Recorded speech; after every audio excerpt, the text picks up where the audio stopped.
Hi, and welcome everyone to 2023's first episode of the WLB Podcast. I am thrilled to have Ellie King, the co founder of Equal IT, a business for whom inclusion is front and center. How could I not have her on this podcast, right? So, a little about the business. Ellie has started this, I think, after 9 years in the tech and recruitment field. And this is a very mission driven business, and they are trying to work towards diversifying whatever tech teams are there through refined talent acquisition. And they complement this by providing diversity, equity, inclusion consulting. They believe in sharing knowledge and doing podcasts like this. So she's a fellow podcaster who has a podcast called Equal Inspired. Go check it out right after you listen to this episode. And in general, if you follow Ellie on LinkedIn, you would find her being so inspiring, spreading awareness about how to use technology for good, for AI, for social good, inspiring people to go apply for those dream roles, and just building and running so many communities, facilitating workshops around confidence, all things career, and tech mentoring. I mean, given the current season of layoffs, I don't think I could find a better guest for this episode. So, thank you so much. Welcome, Ellie, for doing this. Thank you so much for doing this, despite all of the several initiatives that you're running and leading. Thank you for coming. Thank you for having me. And firstly, what an introduction. I'm so grateful for your kind words. Really appreciate that. And I'm so excited to be here today. So thank you for welcoming me on this podcast.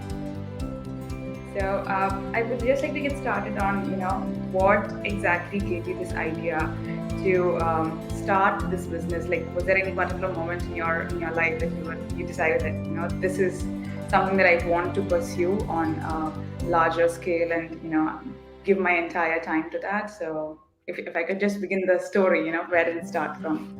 Sure, of course. So Equal IT was really born off of personal experiences, challenges and adversities, and also being in an industry, the technical recruitment space for such a long period of time, and really seeing the challenges that so many companies were having to not only build diverse teams, but more importantly, actually retain an inclusive culture where people felt like they could belong. And also really what fueled this inspiration was having so many conversations with individuals from underrepresented communities in the tech space who were going through difficulties, who felt like they didn't have a voice, who weren't necessarily getting that fair and equitable opportunity into tech. So through my own experiences, having been involved in the tech community and having powerful conversations every day, that was a big driving force for why we need Equal IT and our mission. And really from my own personal experiences growing up, I feel that they shaped the inspiration, the passion for wanting to make even more of a change within DE&I. I guess unconsciously at the time when I was younger, because I wasn't so in tune with biases, stereotypes, behaviors that weren't okay. But the older I've gotten, the more in tune, the more I've researched and got into this space, the more my passion for it has flourished. So to give a little bit of context, my own personal experiences, when I was growing up, I never really was given visibility of what a career in technology could look like. If I look back and reflect, I wasn't really celebrating at school the role models like Ada Lovelace, Hedy Lamarr, Grace Hopper, all of these fantastic female innovators who are driving positive change. For me growing up, tech was this stereotype of a guy sitting at a computer, and it was something that I personally felt like I could never be involved with, maybe because I wasn't really analytical and very, very good at maths or science. I was more creative in that sense and sporty. So, didn't really have any kind of introduction into tech and what that looked like. And it just so happened that I fell into working in technical recruitment, and since then have fallen in love with it. But it's also been a big driving force for me on why we need more role models, why we need to see more individuals from underrepresented communities sharing their stories so we can show the younger generation continually the great things you can do and achieve in technology. Because quite literally, I couldn't be what I couldn't see. And had I had those role models, had I had more of that visibility, maybe I would actually be a hands-on developer. Who knows, knowing what I know now. And I know it's never too late, of course, to do that, but I'm very happy to just be supporting developers, anybody working in tech, and giving them that inspiration. So yeah, I would say childhood had a big impact on that. Another piece for me was growing up, being a young girl. I actually played football for many, many years at quite a high level, actually, and I absolutely loved it. But being a girl in what was seen to be typically quite a male-dominated sport back then, many, many years ago now, which is changing now, which is amazing to see and really refreshing. But I also received, I guess, comments and was taunted almost for being a girl and playing a sport that I loved. And experiencing those behaviours, like I say, I wasn't so in tune or aware with the biases or stereotypes. But growing up and the older I got, it was a big realisation for me, if I'm experiencing those kind of comments just from doing a sport that I loved, how are people also experiencing their day-to-day lives, right? Because of maybe where they have been born, the colour of their skin, because unfortunately there's still so many discriminations and narrow-mindedness in this world. So these experiences definitely helped to shape the passion for DE&I. Combining that with coming into technical recruitment, it was just really thinking with my co-founder, Jonathan, who for me has been an incredible ally for many, many years of mine, and is a big reason why I'm even a co-founder today. Because the Ellie 6 years ago, if you were to tell her she was going to be a co-founder, she would never have believed you. And again, it's that whole idea of I couldn't really be what I couldn't see. But this definitely helped to shape me. That's amazing. Like, I am a strong believer of that one quote that says, if you see it, you be it. And it's a very, like you touched on that, you struck a chord right there. It is one of the reasons, like I personally have been a Grace Hopper student scholar in college. And that is what they kept showing us, there are women in the industry. So seeing 2,000 women in the tech in the field going on stage, it was a life-changing experience. And that's one of the reasons like I am in the industry, and I feel we need to do all of this. Like, we need to create those role models. So I think my obvious next question would be like, how do you keep yourself so motivated? Because this can get exhausting. Like, I know this is something that is hard work, like making sure you are including the right people, and your business is all about this. So as a business owner, have you had any things that you would like to share, like as challenges that you felt you've come across and you're trying to overcome them? I'm sure you have. And what do you do to do that and keep yourself motivated? Sure. I mean, the journey of being a co-founder is highs, lows, but every day is a lesson. And that's what makes it so fun and so exciting and so fulfilling. For me, the real driving force for why we do what we do, why we support organizations globally to recruit more inclusive teams and also help them to coach on how they can optimize equity and inclusion, and why we do so much work with the community. A big motivation is because of the statistics that are still out there. So for example, women are still said to be leaving tech at a 45% higher rate than men. I believe some US data that I saw showed that underrepresented minorities, including African Americans and the Hispanic communities, they hold just 9 and 8% of computing jobs. So these kind of shocking statistics that are still around are a big motivator for why we do what we do, and why this is a continuous journey that we never stop working towards. And then, of course, the positive statistics that you see from DE&I, right? That when people feel that sense of belonging, they are 6 times more likely to be engaged. And racially and ethnic diverse companies are 35% more likely to perform together. So not only is it the right thing to do morally, but the statistics are there. It completely makes sense.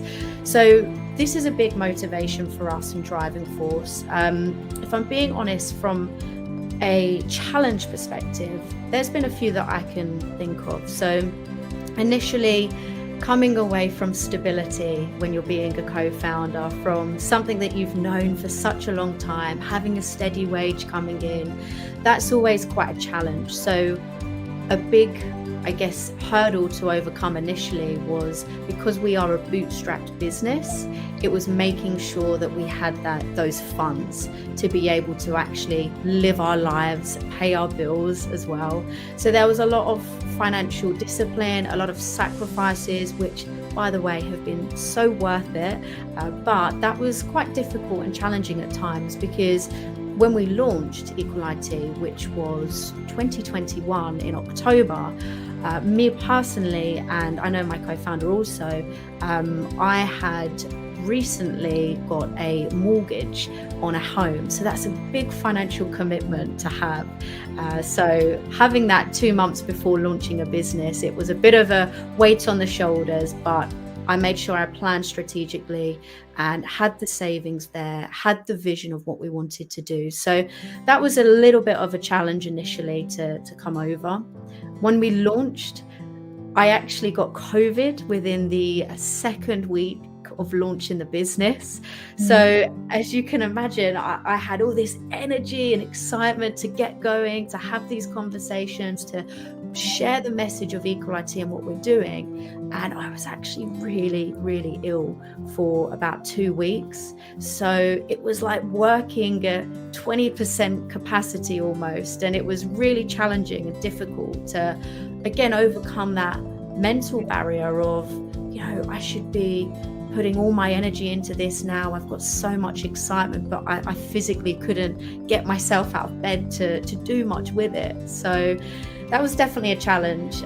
Getting COVID within the second week of launching it had quite an impact.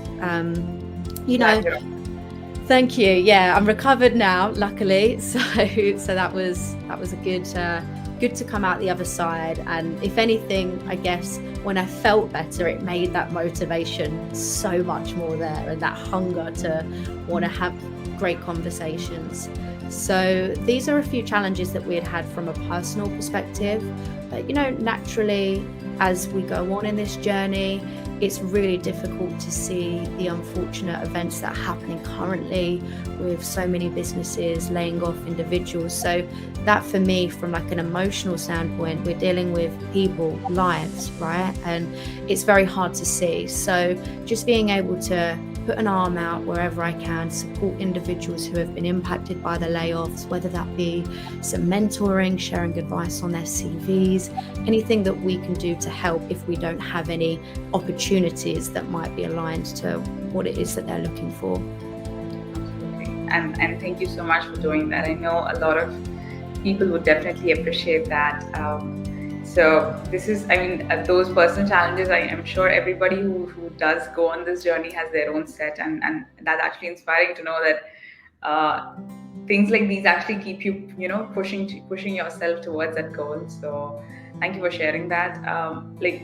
Has there any time, like I know it's a Friday and to do things that are required for your business, like, is there any tips that you would also want to share on, how do you get out of that comfort zone? Like in order to run a business, there is no supreme authority looking over you. It's you yourself. So how do you push yourself out of the comfort zone, if you would like to share?